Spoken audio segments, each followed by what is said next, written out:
Hello, everybody, and welcome to the first episode of the Voices of Change interview series in 2026. This is our fourth episode since we started this series last year, and I'm confident that you will enjoy this conversation. The Voices of Change interview series is something that is hosted by Be That Girl Foundation, and the aim is really to foster collaboration, share knowledge, and amplify bold leadership in women empowerment. And my name is Trizah Gakwa. I am the program manager, Be That Girl Foundation, and I have the honor and the privilege of hosting these conversations. Today, I'm joined by the amazing Laina, who is going to tell us more about herself. But before then, I want to invite you to engage with us throughout this interview.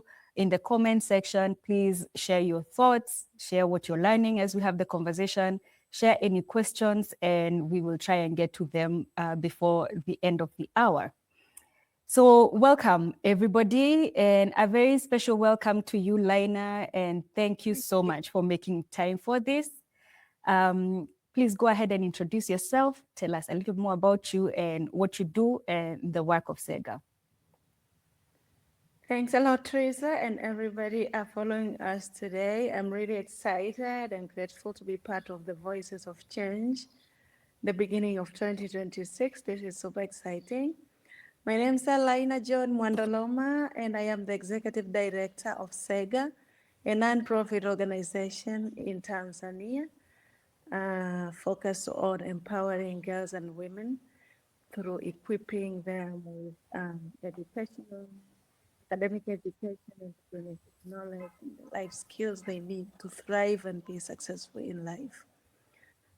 We do our work through four main programs. We have a boarding secondary school for girls, mainly from disadvantaged backgrounds, from Form 1 to Form 4, where we really provide a very quality holistic education for them to grow holistically, get the academic skills, all the life skills expected, the entrepreneurship skills, the environmental stewardship, but most importantly, on a very friendly and conducive learning environment as opposed to many other schools in my country. And then after that, we have a program to support their continuing education through high school, colleges, and university degrees. We will talk more as the interview goes on, but we also have a community outreach program that serves other girls in the communities where we provide entrepreneurship education, life skills, human rights through a one-year curriculum through Girls Club with hope to empower them to focus on their dreams, avoid exploitation, get away from child pregnancies and eventually stay in schools and attain their education. We also have another program that supports our program graduates to run successful businesses. So we'll talk more about our programs, but annually we reach over 2,500 girls and young women throughout our programs. And we have been in existence since 2007. So we are approaching our 20 years anniversary, which is really exciting. And we are supported with partners across the world. And then we have a team of 73 full-time staff doing this work. So I am happily that lead my team. But apart from that, I'm a mother of four. I have 3 girls and 1 son. Another major reason to focus on girls. Thank you. Absolutely. Wow. Thank you so much, Laina, for that very comprehensive introduction. And you're doing amazing work. So congratulations on everything that you're doing. Also, I'm like, we sort of color coordinated without telling each other. So that made me smile. I love that you mentioned that, having 3 daughters is a very compelling reason to be working in women and girls empowerment. But I'm curious to hear, how did this begin for you? How did this journey begin for you? How has it evolved over time? Thank you, Trizah. So when I graduated my bachelor degree in programs management and community development, I went into working in the field of agriculture for at least 3 years. And in there, I experienced, I witnessed the challenges that women face. They are a center of production. So if you talk about training farmers, you will see many women in the training, many women on the farms. But when it comes to harvesting and selling, the women are not part of the equation, nor in the ownership of those farms, of properties. So it was really disturbing for me, but I got lucky in 2013. I was part of the team that conducted a study in Tanzania on girls' education and how that particular education was impactful in changing their lives and helping them get out of poverty. So this research was funded by the Mastercard Foundation, and it was led by the University of Minnesota, and I was a research assistant. And I got the opportunity to follow through schools in Tanzania with the program that was conducted by a Latin American organization called Fundación Paraguaya. They were aiming to empower schools to provide a cheap but relevant education that young people need in order to be successful in life. And the SEGA Girls Secondary School was part of the program. So I was specifically focused on looking at what impact does the entrepreneurship education, along with the academic and the holistic programs, have on girls and boys by that time. But in 2014 and 15, I continued doing that work. And I got invited in 2018 to be part of the board of the SEGA Girls Secondary School by then. So then I continued to learn how education is an important tool in empowering women, because if you talk about all of the other sectors, agriculture, mining, and others, then education stands out as the most important tool, especially if it's relevant. It's not just academic, it's holistic enough to provide the many missing skills that the women need in order to stand up for themselves. Yeah. So this is how I got involved. Yeah, thank you for sharing that experience, and I love how you were out in the field researching what seemingly looked very different or separate from women and girls empowerment, but in that process you saw the impact of excluding women and girls, and you said at a very important point where there was harvesting, when it was time to make money, then the women and girls were removed from the conversation. And I agree with you, education is really critical in empowering women and girls, and that's very aligned to the work of Be That Girl Foundation, which focuses on self-determination. So thinking about what you have done so far, how would you define self-determination, and why do you think it is critical for women and girls? So, Trizah, for me, self-determination, I would define that as the ability of women and girls to first define their needs and their desires, and to make choices and decisions and take actions to achieve what they desire to achieve. So that's self-determination for me. And I think if you talk about women and girls empowerment, this is central. It is central to all the work about women empowerment, because you need to unleash that potential in themselves for them to be self-determined to change the many aspects that challenges their life. I will give you an example of my lived experience. So when I was in secondary school, to begin with, very long ago, I came from a public school where in my country we have two languages. Kiswahili is the main medium of instruction for primary schools, public primary schools. Then when you transition to secondary, you have English as the main medium. So I came from a public schools. We have some students who come from private schools because their parents were at least well enough to send them to those schools. So I went to a public school, another public school, and it said no English, no service. Mm. Most of the time, for us who came from public school, we had to keep quiet, especially in classes and the school. Yeah, only in the dorms you could speak Kiswahili because there were no strict rules. So I decided that I will need to learn this language. I will definitely learn this language. So the journey started. It's a long story, but I will just cut it short.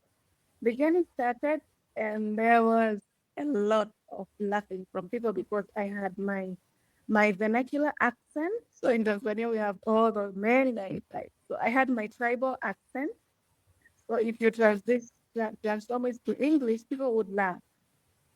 And I remember from Form 1 to Form 4, I would participate a lot in debates. People would laugh and I would not care. I had a goal. Then in A level or high school, one of the teachers taught me, you're speaking vernacular English. It was intimidating, but I did not.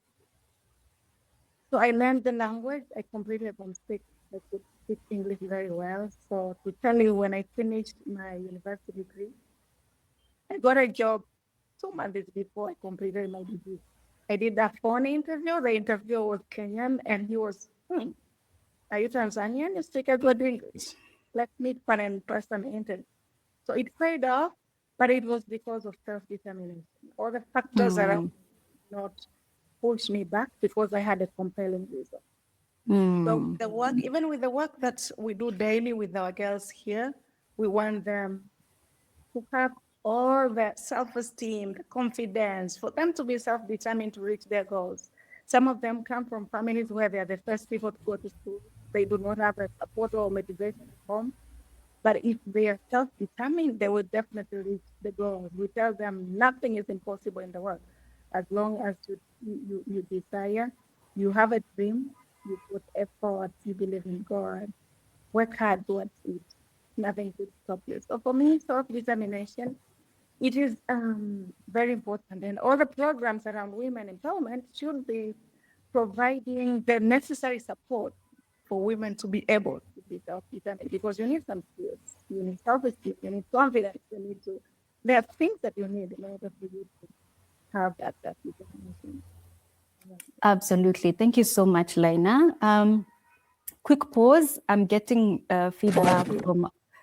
I'm getting feedback from our audience that your audio is a bit low. I don't know if you can increase it, or maybe if you have headphones.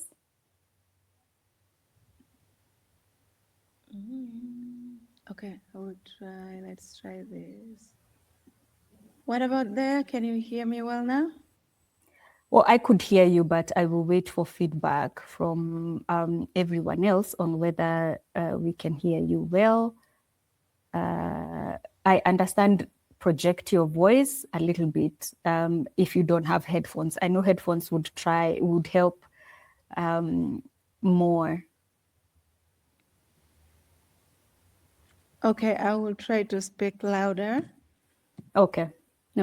Thank you so much, Laina, and thank you for that very personal example of what self-determination looks like, and that comprehensive definition. I think the ability to take decisions about every aspect of one's life and having the agency, the resources to do that, that really is what self-determination comes down to. And back to your earlier example about the research that you were doing, self-determination would also have looked like these women having the agency to sell their product at the prices that they would have determined themselves, leading to economic empowerment. So thank you, that's really important. Now, I want us to zero in a little on the Tanzanian context. And just like the context here in Kenya, I know there has been a lot of progress in women and girls empowerment. And at the same time, there still exists a lot of barriers. And I wonder where you see tension or experience tension between progress and tradition in the Tanzanian context.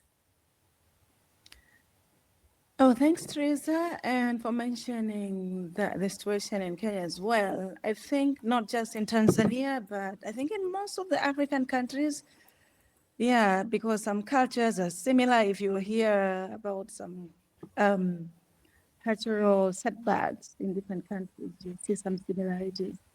So even in Tanzania, a lot of progress has been made.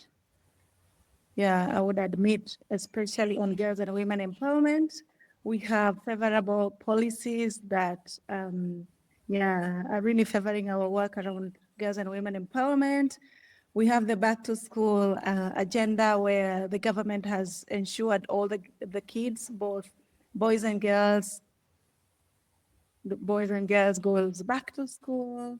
And currently we have, there was a relaunch, a launch of the re-entry policy, allowing girls, of course, mainly, it was mainly focused on girls, but also boys, allowing the girls who dropped out of school due to pregnancy or other reasons to go back to school. So which is great. So there is a lot of progress. But then when you talk about tradition, imagine it has been there for so many decades, and perhaps centuries. It's not a thing that can change overnight. And Yeah. sometimes the tradition, the culture is even stronger than the legal framework. Sometimes, Wow. sometimes culture is stronger than the legal. So you find there's still some, yeah, some tensions between, let's say, if you talk about child marriages. It's a problem in Africa, it's a problem in India and in other places, but in my country specific. So you find even the laws, sometimes the laws are also conflicting. There is no alignment. So there is a law of the child and people are struggling and the government is working towards reviewing the law because then the age of the child and then the marriage act is different from the child, the law of the child. So there's no struggle. But then a lot of tribes, many tribes. Tanzania is one of the countries with so many ethnicities, so many tribes. So you can imagine how many cultural diversities. It's a lot. So you have many tribes where like they're in favor of child marriages. It's their tradition. It will not change over time. If you talk about things like female genital mutilation, it's a tradition. So even when the law and all the efforts of the government and stakeholders and GM, you still find people, families, mothers, and girls themselves who would like to be mutilated. Why? It's a tradition. People will hide and do it hidden. So those things are still a struggle, but also GBV. GBV is a wide topic. There is still a lot of violence against women, against children. Talk about sexual abuse. There are things that cannot be spoken. Even the law, sometimes you find kids are abused sexually and they cannot report, they cannot, because families would like to protect their relatives. Oftentimes, the abuse happens at family level, and they would try to protect that against the law, let alone the corruption thing, because that even kills it all. So there are many things that are still in the struggle. Of course, with the entrenched patriotic system, you can imagine. Even when the woman is educated, like I am, when it comes to property inheritance, let's say a spouse dies, and I am a widow. And now the family, the main family believes all the properties belong to their son. Even if you were a working woman, people still believe the properties were their sons. And widows are kicked out. And then there is a law that it takes a long process for women to get their rights. So there are still struggles. And of course, all the development partners, CSOs, we need to act on supporting the government works through the culture and tradition. We need training people, we need training little by little, bringing the things that make sense to them in a way that does not cause harm. Because I believe even the men in the patriot system, we are both victims, both the men and the women. we are not putting the blame to the men. We are both victims. So we need to find a way to get through this together. Hmm. I love everything you have said, and I'll start with the last thing that you have said. I once had somebody say that the only way we will undo patriarchy is when we show men how it harms them. Because right now we put a lot of focus on how it harms women, but you're right, it harms men in so many ways as well. I think the other thing that I appreciate is, and I have seen this in the work that we are doing in Kenya, in Rwanda, in Zambia, I would say those countries at least, there's a disconnect between the policies that the governments are putting in place and how they are operationalized or implemented. We really appreciate, for example, the initiative by all these governments to put in place a return to school policy for girls that are teen moms or that have dropped out for whatever other reason. But when you look at everything that surrounds that, for example, if a girl is a teen mom, then we are saying the reality of childcare exists. So it's one thing to say, go back to school. It's another thing to say, what do you do with your child? And there are so many other factors that surround that. So I think there's a great need to move from just putting in place policies to thinking through the implementation and operationalization.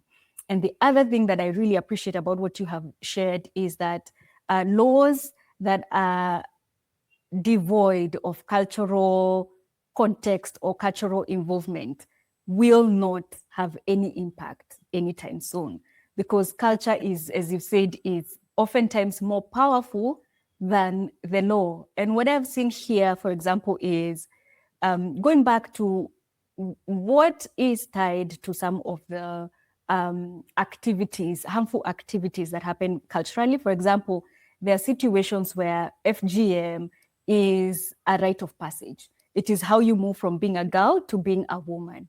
And so it's important to engage the culture and say, what could replace this? What other rite of passage that is not harmful could replace this, so that we're still honoring that culturally it's important to have a rite of passage. So I really appreciate what you're saying, and I am deeply passionate about us moving the needle from policies to implementation.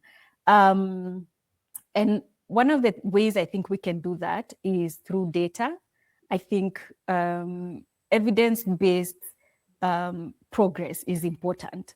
These things will change when we can prove that there are alternatives that work. So I'm curious to hear, you have a monitoring and evaluation background. How do you measure change and transformation impact in the lives of the girls? And how does this inform programs and also potentially contribute to policy?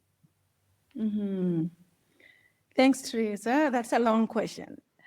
So how do we measure change and progress? So with our programs, we have different approaches to evaluation. Of course, we have our monitoring information that we collect regularly. But with evaluation, so for example, because we have different programs, I would start with the school, for example. With the school, we have beginning of the year survey for the Form 1 kid, for example, on agency. So because we have a robust life skills curriculum, we measure agency, and where we are fortunate to be part of the Amplify Girls Network, which has launched a adolescent girls agent survey, which measures all the aspects of the girls agency. So we do that beginning of the year, which we call it baseline. Then we have our long-term evaluation that we do after every 5 years to measure some long-term indicators. So with the long-term evaluation, we look at long-term impact indicators like delayed childbearing. We have raised our bar to age of 22. We wish for program graduates to bear their first kid at the age of 22, because that gives them ample time to study and fulfill their dreams before they get into motherhood. So we look at income generation, income earning through paid jobs or successful businesses. we look into. So there are things that we measure on long term, and then there are things that we measure annually. And both of these evaluation, they have been really helpful in informing our annual development plans. We do every year annual development plan, and we follow through that. So the annual evaluation, the monitoring data informs a lot the annual development plan. Then with the long term, it's a 5-year thing, so it is really helpful in informing our strategic planning and even designing new programs, strengthening current programs. So we'll give you an example. We started with the girls' secondary boarding school. This was our main program. Then other programs are growth programs. They came out as a result of the findings through evaluations. So from the feedback we got from graduates and other stakeholders, there was a need to continue providing support after graduating from secondary school. So we started with high school, then university. So currently we are serving over 300 girls for universities, colleges annually, which is great. But then another evaluation informed our graduate business fund. There was a need. People are graduating, but there are still no jobs in the market. There is high unemployment rate in the country. And so we have invested a lot to train this one girl, and then she does not have a job. What is the other path? So while still they're in school, we train them on entrepreneurship, but there was a need from the findings. Girls reported to require a startup capital, training, more mentorship. So then this also led to us establishing a business fund to support with revolving loans and business support and mentorship. So you see, those findings are helpful, really helpful. You can't be running without evaluating yourself. You really need to have periodic evaluations, and these evaluations should be relevant to inform your work, inform the programs, inform any adaptations and changes that we need to do. Yeah. Thank you. I'm most excited about the SEGA's involvement or utilization of the Adolescent Girls Agency survey. Be That Girl also worked with Amplify Girls in the development of the tool. I appreciate that it took 7 years, but that's also because there were 54 locally led organizations and over 8,000 young adolescent girls and young women that contributed to this tool.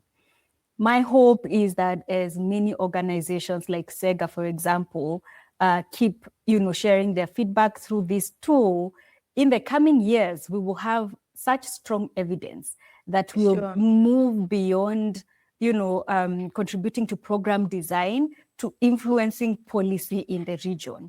Because I was having a conversation with Lucy of Amplify Girls, and she mentioned to me that when girls are within the safety of the program that they're under, for example, when girls are at SEGA, they report very high sense of agency because they're in this very safe environment where there's like uniformity of values. And then you send this girl back to the community. This community is still practicing FGM, early child marriage, all of those things. And ultimately what happens is their agency is compromised. They start to feel, there's not much I can do. So my hope is as we collect the data, we're going to make a very strong case for why it is important to have all of this wraparound support, so to speak, that will support girls' agency. Now, thank you so much, Laina, for sharing your program model. It sounds very, very comprehensive. I appreciate how you're staying with a girl from, beginning to the point where they can, in our language, be self-determined. Maybe in summary, can you share what is unique about the SEGA model? Thank you, Trizah. I love that question. So I would say our model is really unique. Oftentimes, organization will do a specific short period project with a community and they leave. For us, we have the lasting secondary boarding school that provides a very safe environment for girls from disadvantaged backgrounds to be at a very safe environment, pursuing their dreams. Our school is, apart from, as I mentioned, in addition to the academic curriculum, we provide other holistic approaches. So we have a lot of skills and knowledge that we give the girls, but the girls have access to 4 meals a day. Some of them would have only 1 or 2 meals at home, but they definitely have a good diet at school.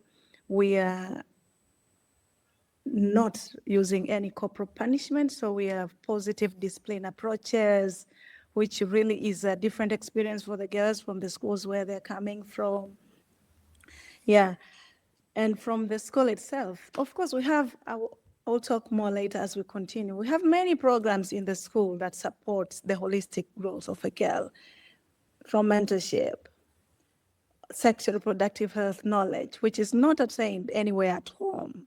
Some norms forbid parents to be talking about sexual reproductive health with their girls. But at school, they have that space. They have that opportunity. And then after they finish from the school where they have all the skills gotten, when they go back home, we want them to mentor other girls in their communities. So we form girls' clubs and provide support. We have field officers working in the communities where the girls are coming from. And so the girls would become mentors for a certain time when they're in the waiting period before they go to next levels. They will receive a stipend during that period, so they have at least some money for their needs, but also they share the experience gained from the school with the girls in their communities. After that, they continue to A levels. They continue to, for those who did not get the pass mark to go to high school, they will go to vocational. And we are very happy because now 70% of our school graduates go to high school and universities, which is really great. And then in all the levels, we provide them not just the academic, we provide scholarship, sexual reproductive health training. We have alumni meetings and trainings that we offer. Then we support them to pursue their university degrees. Of course, we have counselors, career counselors, who are helping to guide them on their career choices. We have inspirational speakers. We have a career day at school that will come to inspire the kids when they're still young so they know how to choose wisely. And when they graduate from universities, we still are connected. We link them with internship opportunities. We summon them back to SEGA. We have a training on job readiness and preparedness. We will train them on their resume preparation, interview, how to appear into the interview. We'll do a mock interview. So we train them and we do a mock interview to make sure they're ready for the market. We cultivate partnership with companies, corporates, organizations to get internship opportunities for our graduates, because many of them cannot do it alone, especially from the background they're coming from. They do not have the right support. So we support with linking them through internship. We provide at least transport and meals allowance for them to attend their internships. So there is a lot that we do with them. We do not leave them. So as of now, we know we have 546 graduates from the SEGA school, and we know where all of them are. We are very connected to them. They come back to SEGA. We invite them for extra curriculum at school. We have STEM programs, robotics. They are invited to come and share their experience, to do programs, to inspire their peers here, their young sisters here. So we are very connected, and we follow the girls throughout their journey. And out of the 73 full-time staff that I have, 8 are SEGA graduates. They are our alumni. And then, with the Modern Girl program, so we have alumni of the program itself becoming mentors of that program. And then for those who are doing business, we still continue following them and supporting them through the business fund. So always we are very connected with them. Very connected. Yeah. That is so holistic.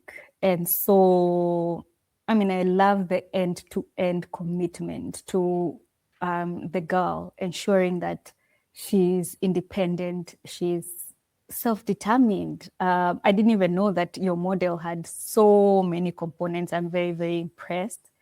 One of the things that is coming through from everything that you have shared is the importance of peer-to-peer mentorship. either through the alumni network or even the ones that you have mentioned that do it back in their homes or communities. What is the greatest benefit you have seen of peer-to-peer mentorship? Thank you for that question, Trizah. So we do peer-to-peer mentorship throughout our programs. To begin with the school, yeah, there is a lot of peer-to-peer mentorship, but also there is an intentional mentorship program, which is designed so when the girls are in Form 3, for example, they will mentor the girls in Form 1 and Form 2. Usually they have a family, they form families. So in the family, there will be mentors and the mentees. That's so they will teach them on, of course, everything around the school, around themselves, their personal challenges. So they also play a role of the counselor, though we have a professional counselor to handle the counseling and psychosocial support. But the mentorship also supports with the growth and well-being of the students very much, because sometimes they have more trust in their peers than the adults. There are things that they can easily share with their peers than the adults. And even when somebody in the family is not doing well in class, the mentors will sit with her to identify the challenges and connect her with the right support, if talk to the teacher or to the counselor. So for the school program, it has been really, really helpful. And then even with the alumni, we invite those graduates to inspire their young sisters. And for example, when the Form 4s would be choosing, they were going to deciding what combination to pursue for high school and which schools to choose. So we invite their sisters to talk to them about their experience in their new schools and colleges and their careers. So it has been, then the girls in school will ask many questions, they will receive responses. It has been really working well.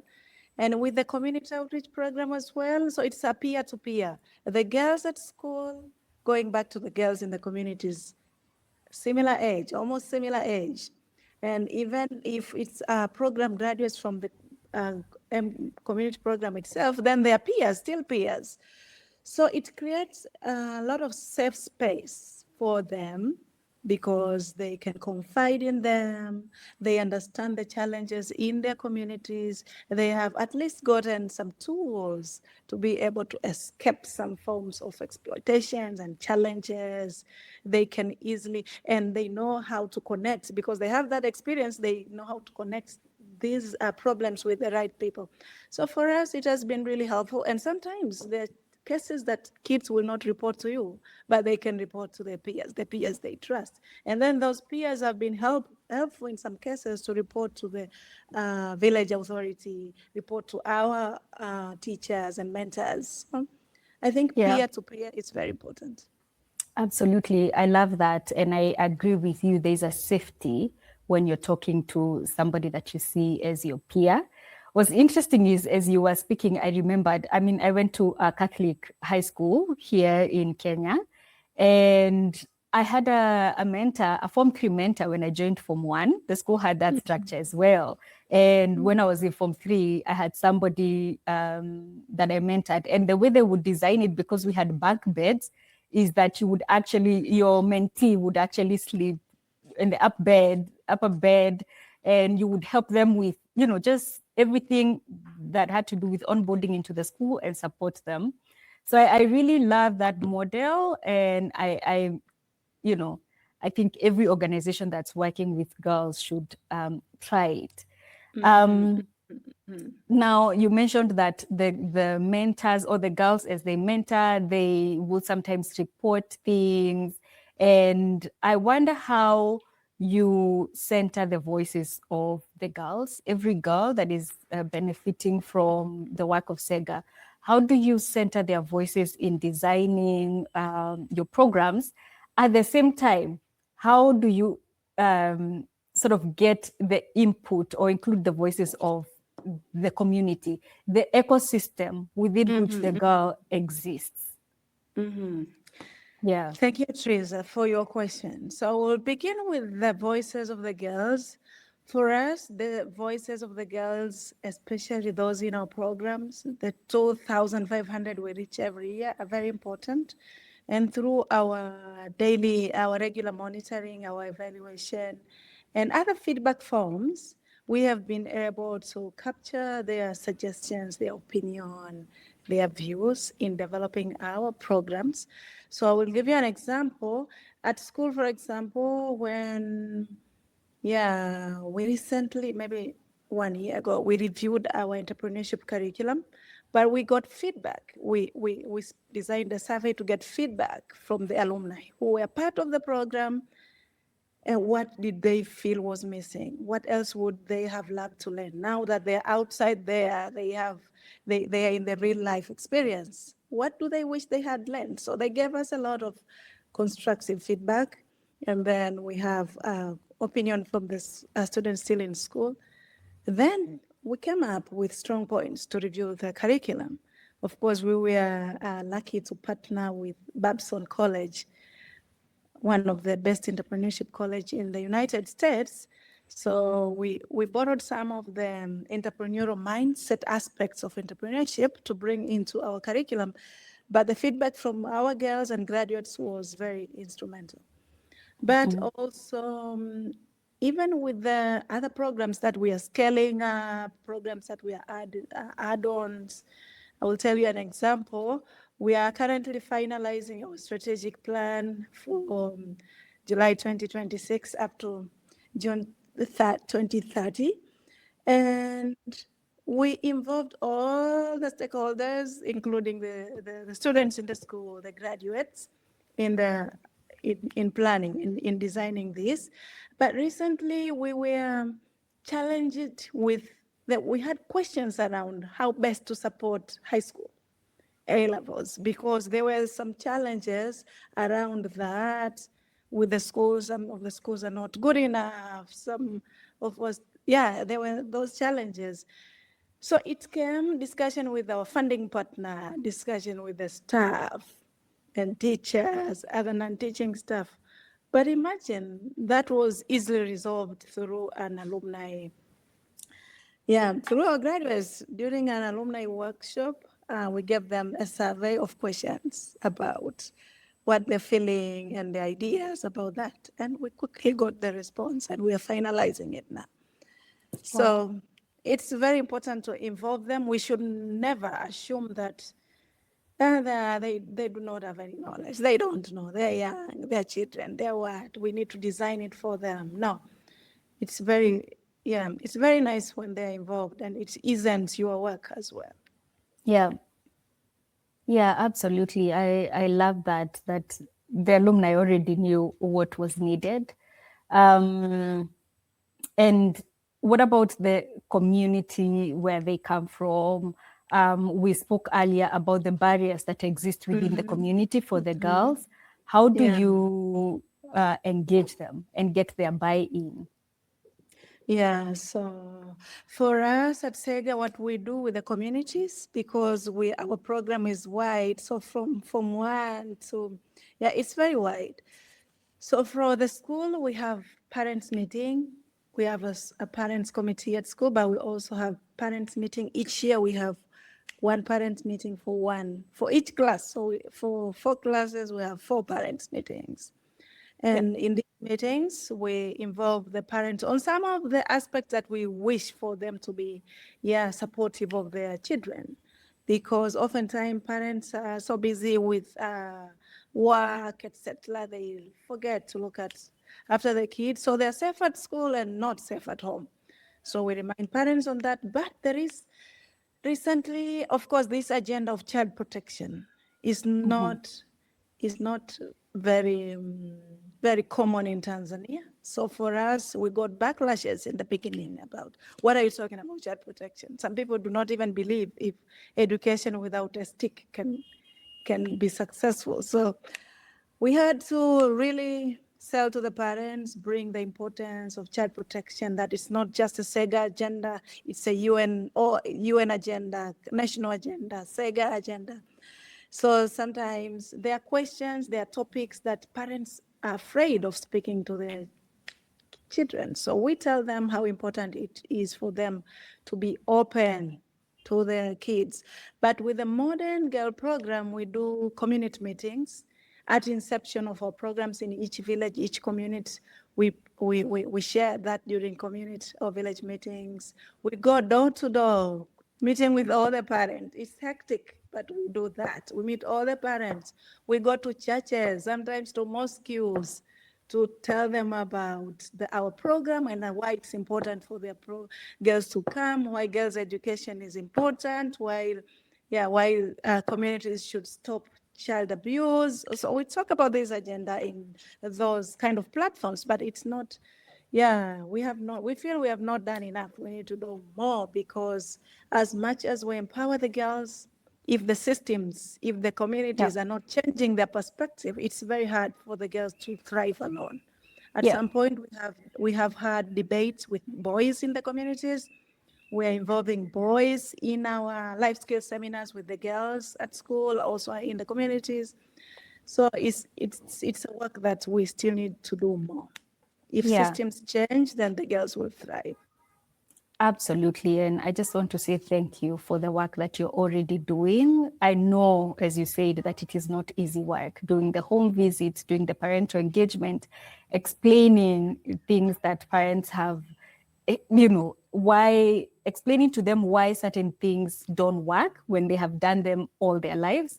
Thank you. That's very important work. And I know that a lot of international partners often misunderstand or misread local contexts, right? What would you say is often misunderstood about Tanzanian girls and their realities? Yeah, so I think from my perspective, what is often understood, or perhaps not understood, maybe not looked at, not Yeah. considered. Mhm. So, for example, we do all of this empowerment work. Many organizations do not look at what really happens in the community. So, as you said, they're very Yeah. safe here when we are in our programs. What happens beyond? When Yeah. they go back home, back into the communities, will for example, if the girl is educated, is education alone enough to empower her to thrive in the community, while there are still of a lot of underlying cultural and many factors that are affecting girls' progress and women progress. So sometimes what is misunderstood, I think. So I think if Laina is educated, okay, she will be successful. Yeah. We No. don't care about the family, the husband, the parents-in-law, the community around me. How do they define my success? How am I affected by that? So you find, as much as we're empowering women, there is a lot that need to be communicated with the communities, with the culture. How, of course, as I said, culture is difficult to change. It will take time, but little by little we can do it. But also, you see, if you are seated there, you are a donor, and you hear one individual success story, like this girl was moved from A to Z, she's doing this. So those are interesting, very interesting stories.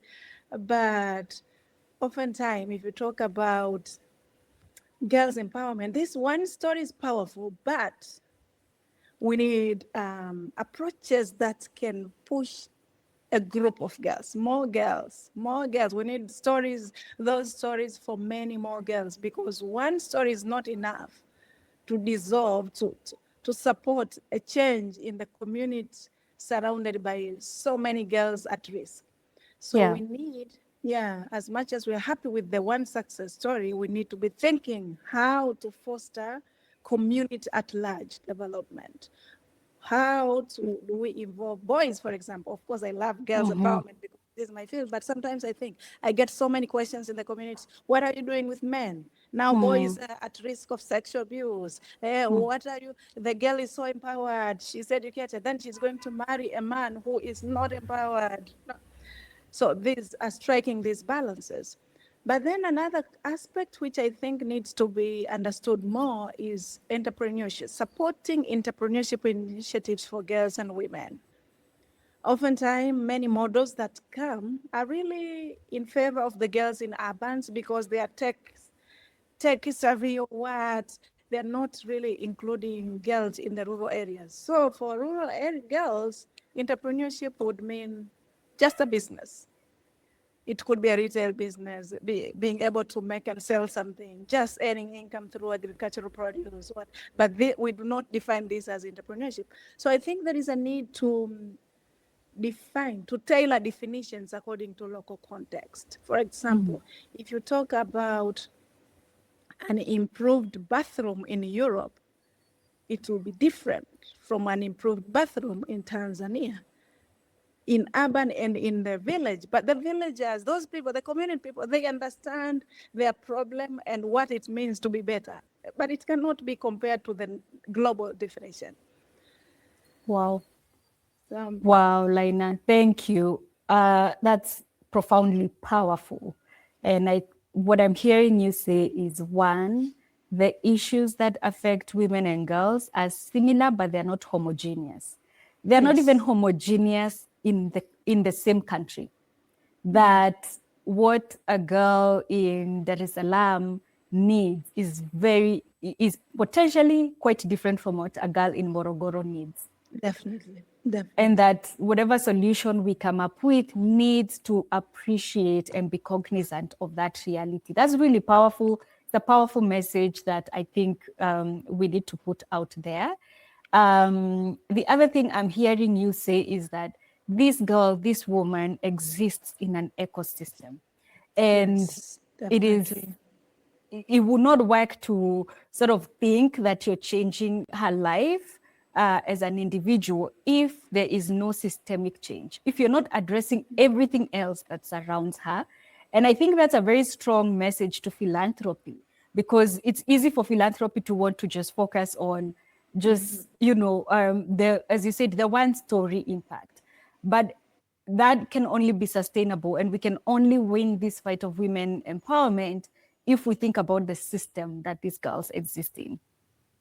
Thank Definitely. you. Very profound. I appreciate that. Now, we have a few more minutes to go, and I want to invite you to share what your vision is for girls, Tanzanian girls, 10 years from now. And if that vision was to come to life, what ripple effects would we see in the society?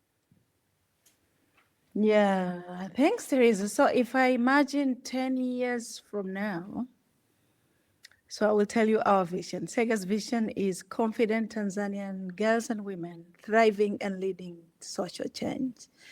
So if I think of our girls 10 years from now, I see a generation of girls who are empowered in a sense that they are confident in themselves, they have a self-esteem, they can set, they can dream, they wish to reach their dream, they have important goals to attain, they are digital skilled, they are, with the AI world, they are competent in AI, they are enrolled in higher learning. Then a result of this would be women earning decent income. They have decent jobs, decent business. They are running successful business. They will be seeing women in STEM, in all the technology, all the male-dominated industries. Now there will also be many women in those fields who will have great leaders, and in the end, we will have women leading social change in their families, at family level, in their communities, and in the country at large. So I think the future is bright. A lot of work still needs to be done collaboratively, not just by one actor. Yeah. But the future is bright. Yeah, absolutely. Thank you. I appreciate that. And I think having listened to the work you're doing at SEGA, I can see that happening. You're already talking about, I think, 546 young women that are already, would say have graduated from your programs, that are doing amazing work. I think as that number grows, as other people contribute to this work, that vision is attainable. It really is attainable, and I pray that I live to see it and to Me too. celebrate it. Me too. That's amazing. Now, you mentioned collaboration, and that Mm-hmm. we need to all contribute. So I want to share your final message, but I want you to share it to two audiences. Yeah.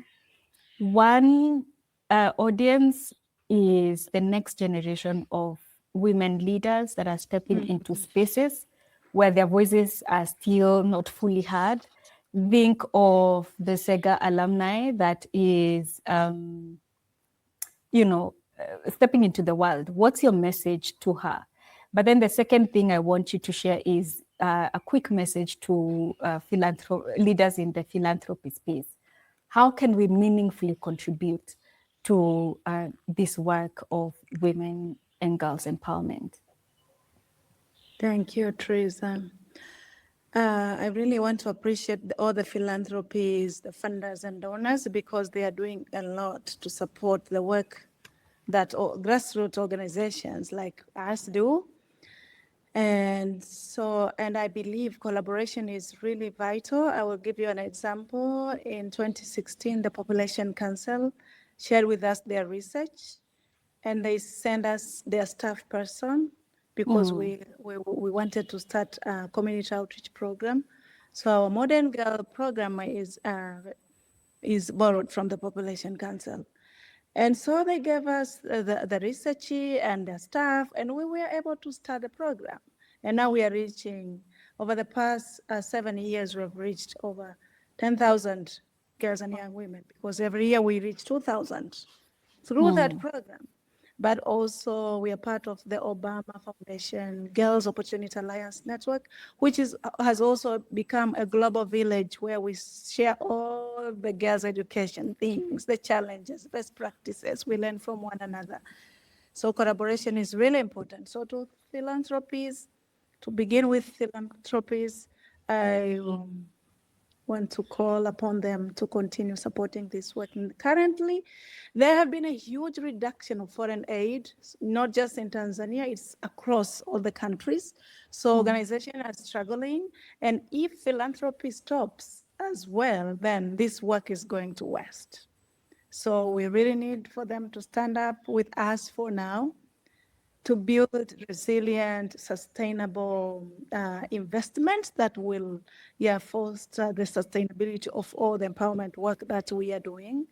They should be flexible in the, so you see with funding, we really wish to get unrestricted financing that allows organizations to flexibly plan, adapt, and implement programs sustainably, because we are in the position where we really understand our problems. Some are founders of the organization, some are not founders, but they have been trusted to lead these organizations. They are at the center of the organization's vision. So if we receive unrestricted funding, we are better off in deciding and planning and adapting to the different situations, like currently where there is no foreign aid. Who provides for investment? For example, endowment, talk about endowment. These are the things we need for sustainability. Otherwise, this work will go to waste. But to the girls and young women who are stepping into the space, if there are messages that I can send them, we do this throughout our programs. We tell our girls to believe in themselves, to be confident, to stand up for themselves. We have included now negotiation skills into our life skills curriculum. We are partnering with Harvard Law School Mediation Clinic, which is exciting. So we want them to be able to stand up for themselves, even amidst the challenging families and communities. They should be able to negotiate the better way for themselves. They're not alone. If they're struggling, many other girls in the world, not just in Tanzania, are also struggling, but we have to stand up for ourselves, give our voice, do it your way. It's not, the Kenyan women and Tanzanian women are different. the American women, Tanzanian women are different. So let's do it our way. Let's learn about the best ways we can ensure our voices are heard. But we need to invest in learning, keep learning. The world is changing, technology is every day improving. We need to update ourselves so that we can be competitive. We need to learn from people who have succeeded, have shown the way, learn from role models. See people with a similar vision, share a similar vision as you, and learn from them. We should support each other, support your fellow woman. So it is said women do not support each other. We should be supporting each other. If somebody is struggling, give them a helping hand. That way we can find ourselves growing and thriving together, not just one woman out of 10,000 women. Yeah. We want that narrative to change. Wow, Laina. Wow, thank you so much. That was very profound. Thank you for your time. Thank you for your insights. I think we've learned a lot about holistic programming for women and girls that centers their voices, that also takes into account the contexts that they live in, that includes their communities. And we have also really learned about how different players, including government and philanthropy, can contribute to this movement of women and girls empowerment. I'm deeply grateful for your time and also for the impactful work that you're doing at SEGA. We're cheering you on, and I look forward to celebrating all your successes for every individual girl and for the community at large. Thank you Thank you again. so much. You're welcome to visit us in Tanzania, in Morogoro. I welcome the listeners and viewers to visit our school.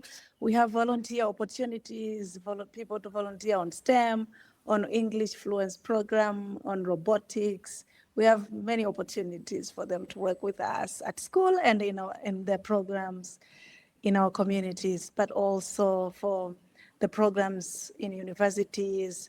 We have many opportunities for volunteers. Many thanks. Thank you. Thank you so much, Trizah. All I right. appreciate it, and I'm happy to be part of the interview. Thank you. Thanks. Bye, everybody.